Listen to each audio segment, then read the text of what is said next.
350.org group there. I'd like to ask you a few questions, and thanks for saying yes. What group do you represent here?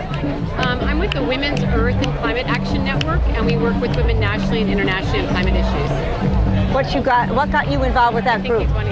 You have a mic, so take this mic and put it as close to your mouth as you All right, can. so I could just talk. Okay. Oh, you're going to hold your own mic. You have your own mic, Yeah, too. so you'll be comfortable.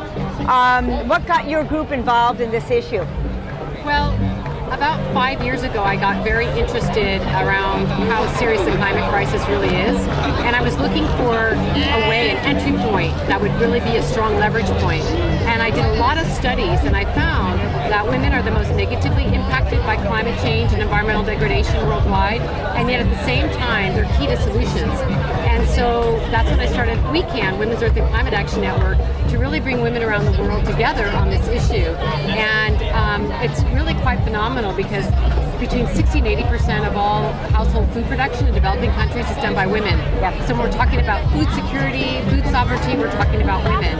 When we're talking about water issues, again, it's the women doing the water collecting, and so you really need women involved in these programs. If you look at the global north here in the US, 80% of all consumer purchases are decided by women. So if you really want to do something about, as an example, having a demand to have a just transition to clean energy, women are a great constituency. In the US, we vote more. We care more about climate change. There's studies that say actually that women believe in climate science more than men do, and so they're a good constituency to work with. So for a variety of reasons, not to mention just the fact that we're mothers and we care about our children and the health of our children, it's just an amazing constituency to bring together. We have representation here from countries all over the world watching today. Well, as a grandmother, that's what got me in. So what do you think it's going to take to reduce our carbon footprint on the planet? Well, I think that we need to look at some very serious issues. One, there's some immediate actions that need to happen, like putting a price on carbon. That'll really help the markets move to clean energy. The other thing is, I think that we need to look at a systemic analysis, that it really means changing everything about how we're living with each other and the earth. We can't go on as we have been. So what does this mean? It means we need to have a strict look at our economic structures. An endless economic growth model is not working. We're just devouring our earth. We're destroying the water, the air, the food, all the natural systems. So I think we need to look at how we value. What do we value? What is true wealth? And I think another component is our legal structures concerning nature. Right now, in most countries around the world, nature is seen as property. And that has continued the old paradigm and worldview that humans have dominion over nature. And I think we need to look back at indigenous peoples and also a new structural law that now has been started through groups like the Global Alliance for Rights of Nature that really see nature as a rights-bearing entity, that ecosystems, rivers, mountains, forests have the right to live and flourish, and that we need to realize that we are part and parcel of Mother Earth and nature and have different legal frameworks where nature can be represented and have a voice in the court of law.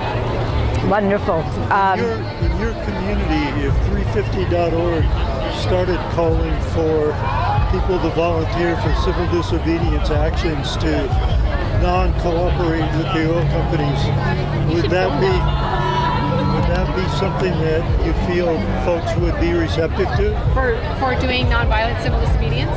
Yeah, absolutely. I think that what our organization does is that we have a comprehensive approach to climate change.